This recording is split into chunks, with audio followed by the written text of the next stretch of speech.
40 साल से जो गिरोह सब जो है दलित समाज से चंदा लेता है और उसको गुमराह करता है। इनसे पूछिए कि 40 वर्ष में मच्छर मारा है कि बेंग पकड़ा है, क्या पकड़ा है, मेढक पकड़ा है।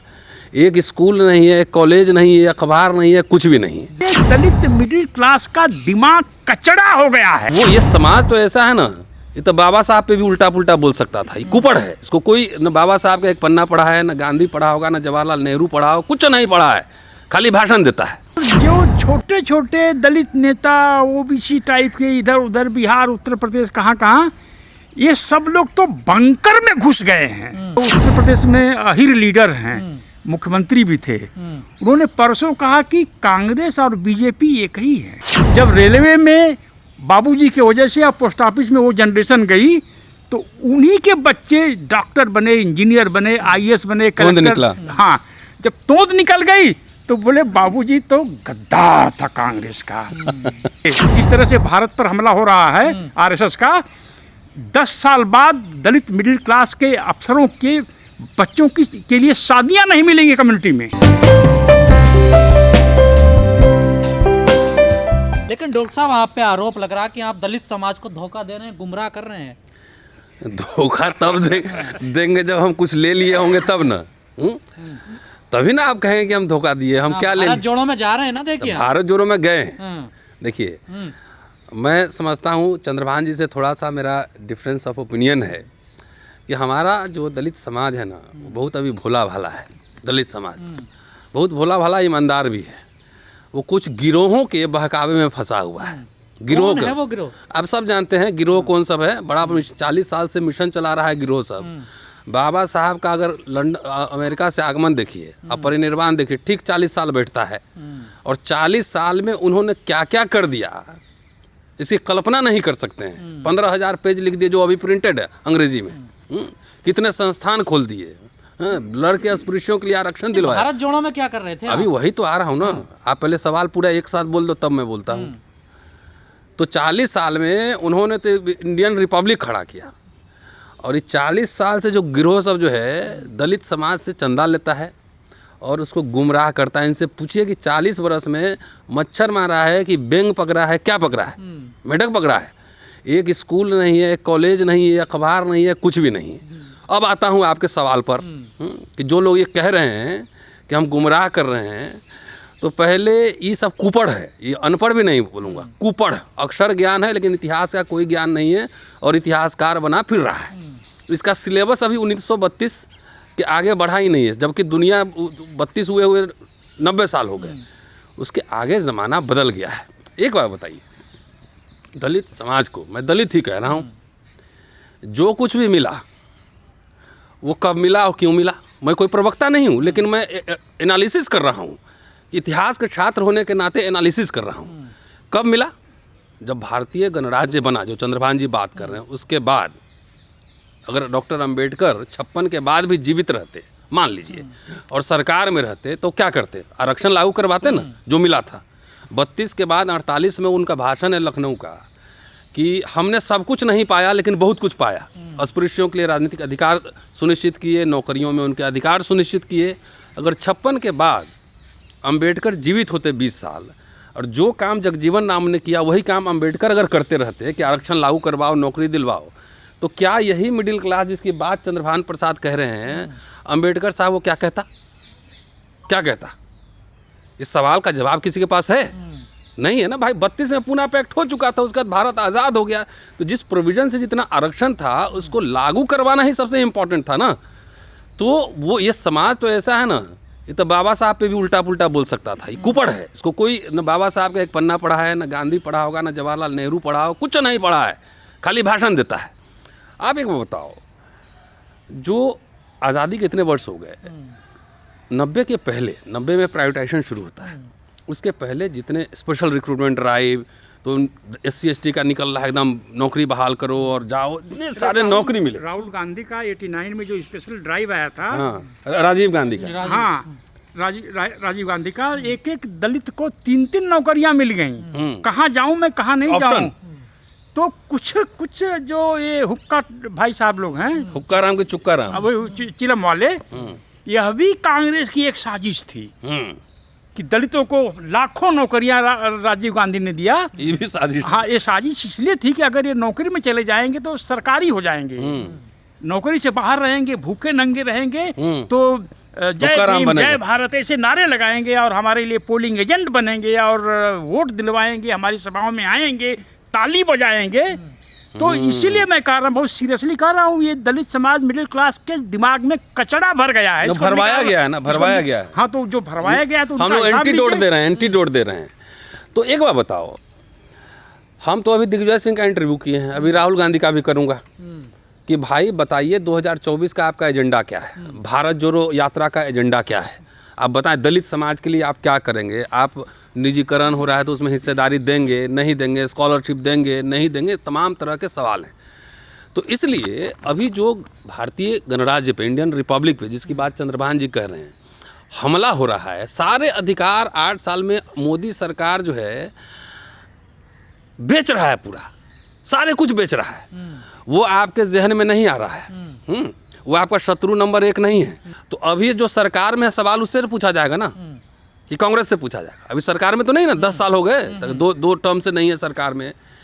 तो दोनों के मोडस ऑपरेंडी का मतलब तो नहीं समझ रहे हैं आप, कि कैसे मोदी सरकार जो हिंदू राज RSS से संचालित है, बना के निजीकरण करके आपके सारे हक हकूक जो है मार रही है।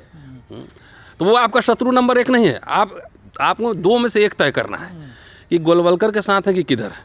तो जो लोग अभी भी वो लाठी पीट रहे हैं सड़क पर, वो ये बता दें कि ये कौन राष्ट्र बनने जा रहा है, गोलवलकर के विचारधारा के हैं, ये क्या है, एजेंट की तरह वो काम कर रहे हैं कि हम तो खुलेआम ताल ठोके कहते हैं गया था, और गया था एजेंडे पे बात करूँगा, जाके इंटरव्यू देखो दिग्विजय सिंह का हमने लिया है अम्बेडकर नामा पे।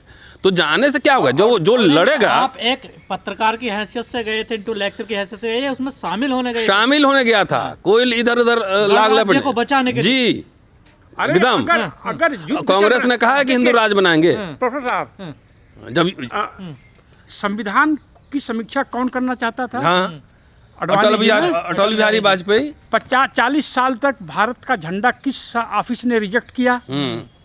RSS ने। संविधान लागू होने के 6 दिन बाद ऑर्गेनाइजर या 5 दिन बाद छपता है, उसको वो रिजेक्ट करते हैं, संविधान को बोलते हैं इसमें भारत की भावना नहीं है। अब ऐसा नहीं होगा कि बीजेपी भारत का संविधान उठा के यहाँ रख देगी और मनुस्मृति यहाँ रख देगी। भारतीय संविधान के, भारतीय राज्य के जितने इम्पोर्टेंट एस्पेक्ट्स हैं, 4 पिलर्स पर होता है ना रिपब्लिक खड़ा। जुडिशरी की क्या हालत है आप देख लीजिए। मीडिया चौथा स्तंभ खत्म। एग्जीक्यूटिव में मतलब कि कोई पता ही नहीं कि क्यों कोई ऑफिसर कहाँ से कहाँ आ रहा है, और उसमें जो है बाहर से लोग डायरेक्ट एंट्री वाले लाए जा रहे हैं। UPSC को ख़त्म किया जा रहा है। और parliament, election commission, judiciary, parliament में बहस ही नहीं हो रही है। बहस हो रही है, कोई आलोचना कर रहा है सरकार की तो उसका माइक ही बंद हो जा रहा है। इसमें भी अगर कोई दलित की आंखें इतनी खराब हो गई हैं कि दिखाई नहीं पड़ रहा है कि इस युद्ध में आप किधर हो, आप कांग्रेस के साथ हो या RSS के साथ हो। इंडियन रिपब्लिक और हिंदू राष्ट्र में एक संघर्ष चल रहा है, और हिंदू राष्ट्र भारतीय गणराज्य को निगलने की कोशिश कर रहा है। और भारतीय गणराज्य के शिल्पकार बाबा साहब अम्बेडकर थे। हमें जो कुछ भी मिला है इस भारतीय गणराज्य से, रिपब्लिक से मिला है।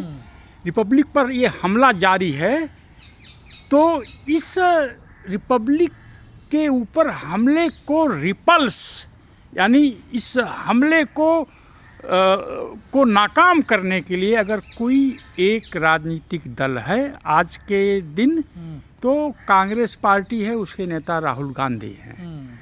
और जो छोटे छोटे दलित नेता OBC टाइप के इधर उधर बिहार, उत्तर प्रदेश, कहाँ, ये सब लोग तो बंकर में घुस गए हैं चोरों की तरह से। एक आवाज़ नहीं, एक शब्द नहीं निकल रहा है कि भारतीय गणराज्य पर हो रहे हमले के खिलाफ है और हम भी यात्रा निकालेंगे या कोई रैली करेंगे या कुछ भी करेंगे। तो हमारे पास रास्ता क्या बचता है? हमें तो वजीफ़ा मिला है इंडियन रिपब्लिक से मिला है, हमें तो JNU में एडमिशन मिला है आरक्षण से, रिपब्लिक के कारण मिला है। तो हमारे पूरे परिवार में लोग अफसर वगैरह हैं तो सब रिपब्लिक के माध्यम से मिला है। इस रिपब्लिक पर हमला हो और हम जैसे लोग इस उम्र में शांत घर बैठे रहें तो इससे बड़ा अपराध कुछ तो नहीं आप होगा। चाहते हैं दलित कांग्रेस को सपोर्ट करें?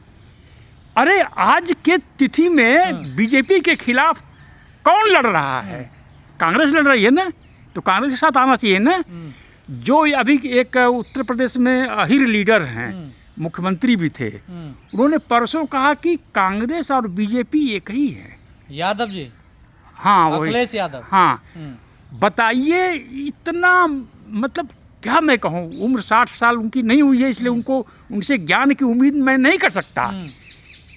कांग्रेस संविधान को बनवाने में मदद की, जवाहरलाल नेहरू बाबा साहब के लिखे हुए प्रियम्बुल को कॉन्स्टिट्यूएंट असेंबली में इंट्रोड्यूस किए। कांग्रेस ने पब्लिक सेक्टर खड़ा किया, कांग्रेस ने बैंकों को राष्ट्रीयकरण किया, हजारों हजार लाखों दलितों को इन सब संस्थाओं में जॉब मिला। वह खत्म हो रहा है। पर कहते हैं दलितों का सबसे ज्यादा नुकसान कांग्रेस ने किया है। हाँ, ये लोग कहते हैं। तो इसलिए दलित मिडिल क्लास का दिमाग कचड़ा हो गया है, इस भूसा से भी खराब चीज़ भरी हुई है।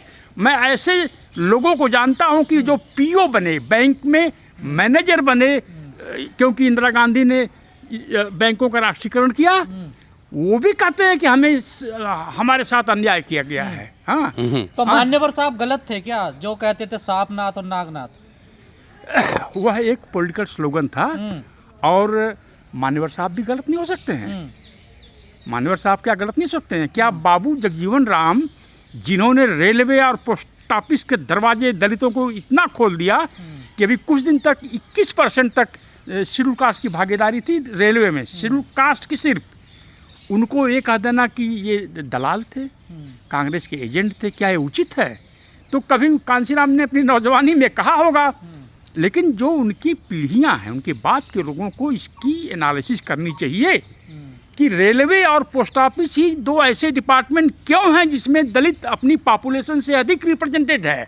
क्योंकि बाबू जगजीवन राम ने जहां भी देखा दलित जो भी उनके पास पहुंचा उसको इन विभागों में डालते रहे।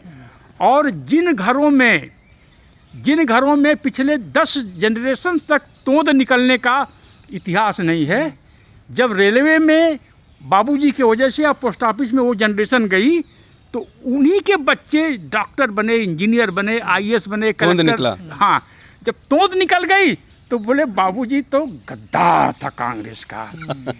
इस तरह का जो दलित मिडिल क्लास है उसके दिमाग में कचड़ा भरा हुआ है, भूसा से भी खराब है।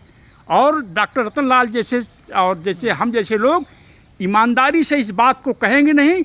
इस बात को याद रखिए, जिस तरह से भारत पर हमला हो रहा है RSS का, 10 साल बाद दलित मिडिल क्लास के अफसरों के बच्चों के लिए शादियां नहीं मिलेंगी कम्युनिटी में। अच्छा जी। हाँ, मैरिजेज नहीं मिलेंगी, लड़कियां अनमैरिड रह जाएंगी, लड़के अनमैरिड रह जाएंगे। आने वाले 5-10 साल में देखिएगा। कोई नौकरी का विज्ञापन देखा है आपने? पब्लिक सेक्टर में, इंडियन ऑयल में, भारत पेट्रोलियम में, ONGC में, हिंदुस्तान पेट्रोलियम में कहीं कोई विज्ञापन आ रहा है?